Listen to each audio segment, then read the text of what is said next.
I have a message for you, and that message is this.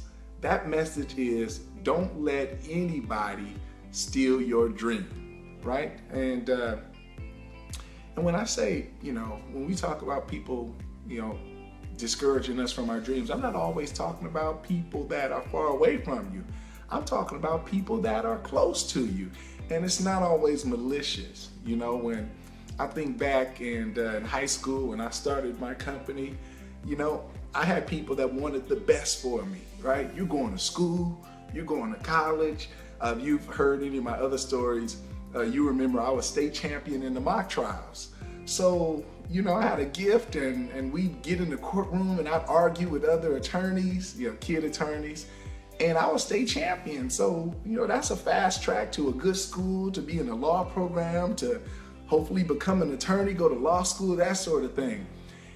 But at the same time, I had this dream. I had this love for music. I started a gospel choir at my high school, right? And I had this love, this dream. I was teaching neighborhood kids how to play the piano, and the internet was coming about, and I put up a site called hearandplay.com. And so that was birthed as a senior in high school. So I had this promising law thing where I could go to school for law, full scholarship, that sort of thing. I could go to law school, become an attorney. And then I had this little cute piano thing, this hear and play thing, teaching the neighborhood kids and that stuff. And I love family, but family will protect you. Family wants what's best for you. And sometimes that comes inadvertently across as taking your dreams or discouraging you from your true dreams and your passion. And so I want to talk about that. And so I'm not just talking about in malicious ways. I'm talking about even in supportive environments. You'll find sometimes that people aren't as supportive as you'd want them to be. And that's because in many instances, they're protecting you. In many instances, they're projecting their beliefs on you. Maybe they tried it. Maybe it takes them back to a point in their life when they were a dreamer or they were a believer, and maybe things didn't work out as desired. And so, those projections start finding themselves being put on you. Well, why don't you do this instead? Or why don't you consider that? Right? And but when you've got a dream placed in you, can I get an amen? Can I get a like? When you've got a mission, when you've got a dream, you got something you just have to do. It may not be the common path. It may not be the path parents set aside for you. It may not be, like I said, the path of choice for those around you, but it's your path. And that's why it's your dream. God didn't give it to anybody else. God gave it to you. And when God gives you something, you just have to go with it. You have to go with your dreams. Because at the end of the day, I talked about profession over passion or passion over profession. Many of us, we're stuck with profession over passion. But if you really want to be happy, you got to have your passion over your profession. And so that's what I chose. And I remember the day that I ripped up my law school application. Now, I still honored my parents and I honored my grandparents, and I graduated. The first in my immediate family to graduate from a major university in my immediate family. My aunts had done it, but in my family, I was the first. And I honored that. But when it came time to pursue that law, that advanced law degree, become a lawyer, I ripped that thing up and I went with my passion. And 16 years later, I'm Mr. Hear and Play. Most of you, a lot of you know me as Hear and Play, right? It could have been Esquire or whatever the initials are, but it didn't. It didn't go that way. I went with my passion because I understood the vision that was given to me. And you can't, as much as people want you to live their vision and live out whatever their dreams are for you, at some point you got to come to grips with your own life, and you got to say, I got to do this thing for me. So thank you, but no thank you. And I still love you. I still love you, right? And I want to drive this point home with a story that I heard about this little boy. And this little boy was the son of a horse trainer. And because of the nature of horse training, they moved around a lot. You ever been maybe some of you guys can relate to just moving a lot because of whatever your parents do. I know a lot of people that grow up in military homes, it's like this, just moving around, so never really had that home. They'd go from one stable to another, from one ranch to another. And so by senior year, the son was going to this one school, and the teacher gave him an assignment, right? Teacher gave him an assignment and said, I want you to write out what you want to be when you grow up.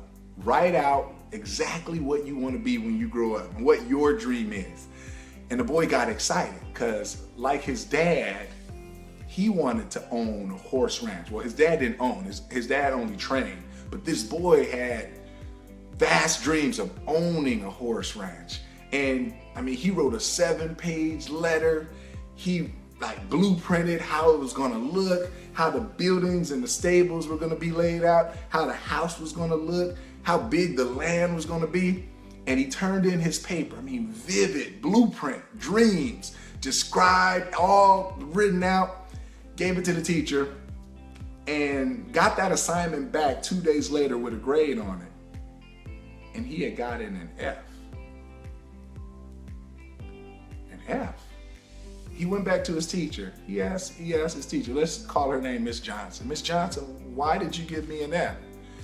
And Miss Johnson replied, your dreams were too unrealistic, and you need to make them more realistic. This was a real assignment, and you don't understand. You're poor. You don't have any resources. Your family moves about to and fro. You can't own a horse ranch like this. I need you to be realistic about what you want to do. So here's what I'll do. I'll let you take the assignment home and rewrite it, and if you bring it back more realistic, I'll adjust your grade. So the boy took his paper home and he talked to his dad about it. And he said, Dad, what should I do? Because I'm dead serious about what I want to be and what I want to do. His dad said, son, you're going to have to figure that out on your own. I'll leave that up to you, but I won't be mad at you if you refuse to do it. So I like this part. So he goes back to school and he walks in that door. What do you guys think he did? So he gives that paper to Miss Johnson and he says, here, you can keep the F, because I'm keeping my dream. Y'all don't hear me. He says, you can keep the F and I will keep my dream. And today, that little boy's name is Monty Roberts. You can look him up. He's 81 years old, lives in California on 200 acres, and he owns a horse ranch. So don't tell me when you have a dream in your heart, people are going to try to steal from you. They're going to try to steal the dream from you. People are going to try to discourage you inadvertently, not because maybe some are being malicious, but not all of them are being malicious. Some people just don't believe in themselves, so they will project that on you. They don't believe in possibilities, and so when you come with possibility thinking, they can't do anything but doubt, discourage, demean, be negative because they don't believe in themselves. And if you joined me yesterday, sometimes it ain't even about you. It's about them. It's about what they've been through. It's about what their beliefs amount to. And so when they talk you down, talk you out, it's not about you. It's about them. That teacher was going through something that teacher had to figure out because it wasn't about Monty. And Monty said, I liked his response. He said, you keep your F and I'll keep my dream. How many people do you need to tell, you keep your opinion and I'll keep my dream. You keep your stance, I'll keep my dream. You keep your perspective, I'll keep my dream, And sometimes we got to do that. And sometimes it's in love. It's the people closest to you. So my question to you is, what is your dream? What is your dream? And have you let somebody talk you out of it? Because I don't think it's too late. If you're breathing and you woke up this morning and you're hearing my voice, I don't think it's too late. Y'all know Martha Stewart, Martha Home and Garden, Martha Stewart. Martha Stewart, she's got a show right now on the cooking channel or something like that. She's got a cooking show. Martha Stewart been to jail back. Martha Stewart started, don't quote me on the exact age, but above 50 years old. Some of y'all think life is over because you're over 50. I can tell you countless stories of people, brands, companies, things that changed the world that started after the person was 50 years old. So don't tell me it's too late to pursue your dreams. And like I said, I'm not a crybaby, but there's only a couple scenarios that get me. One scenario I told you guys a couple videos ago is What Would You Do? Look up that show on YouTube, and it's about actors that put real people in situations where they have to stand up. Like it may be actors that are demeaning a person, a helpless person, and then the cameras are hidden trying to figure out what this real person's gonna do. I get teary-eyed when I see a real person stand up for somebody who, even though they're actors, that person doesn't know it, and they come to their defense. I love when I see acts of humanity, especially from unlikely places and interactions. That's the first thing that gets me. And the second thing that gets me, among many things, is when I see somebody pursuing their dream. And when I see them pursuing their dream when it's seemingly too late, when other people have counted them out, when, if everybody else on American Idol is in their 20s and 30s, this person's in their 50s, and they rock the stage. I'm always for the underdog because I've been the underdog, right? I'm for the underdog because I understand the underdog. And you may be the underdog. I've been the underdog. I'm still the underdog in many instances, and I love an underdog. So if you are the underdog, keep dreaming. Keep fighting for your dream. Keep pursuing. Stay persistent, right? You only lose when you give up. Right? Les Brown says, when I fall, I hope I fall on my back, because if I can look up, I can get up. And I'm here to tell you, you can get up, you can pursue your dreams, you can figure it out, you can keep striving. It is never too late. And if you've got to get around new inspiration, find somebody who's been where you've been, who was your age, and they started their dream, they pursued their dream, and they made their dream happen. Get inspired, get motivated, get in a new environment. If you can't change who's around you, well, just change where you're at. And I'm telling you, there's nothing that you can't do. There's nothing you can't do, and there's nothing you can't learn. I hate when people tell me I'm not a computer person. Well, learn to be a computer person. It's not too late, right? I can't type. Learn to type. It's not too late, right? I can't do this. Learn to do it. The battle, it's for you to win, but you gotta go that extra mile. They say there's no traffic past the extra mile. That's so true. Everybody's bumper to bumper here, right? And everybody's trying to exit. But if you stay on that road and you go that extra mile, you'll find out it ain't no traffic over here, right? They say it's lonely at the top. So just keep striving, keep traversing, keep triumphing, and don't let anybody steal your dream. When they start taking your dream, you start fighting for it like you've never fought for it before. Don't look for external motivation. I'm here to help you, but at the end of the day, it's gonna come from you intrinsically. It's gonna come from you within, right? You're gonna have to muster up that courage. You're gonna have to muster up that confidence. And it's gonna have to meet capability, because let's not fool ourselves. You better bring the goods, and maybe you're not ready. Maybe you gotta keep sharpening your axe. Maybe you gotta keep building the skills, but I'm telling you, it's not too late. You can do it. I did it. It's just I started 20 years ago. All right, so when I'm experiencing today in my life, it's because of actions I did years ago, but you can start today.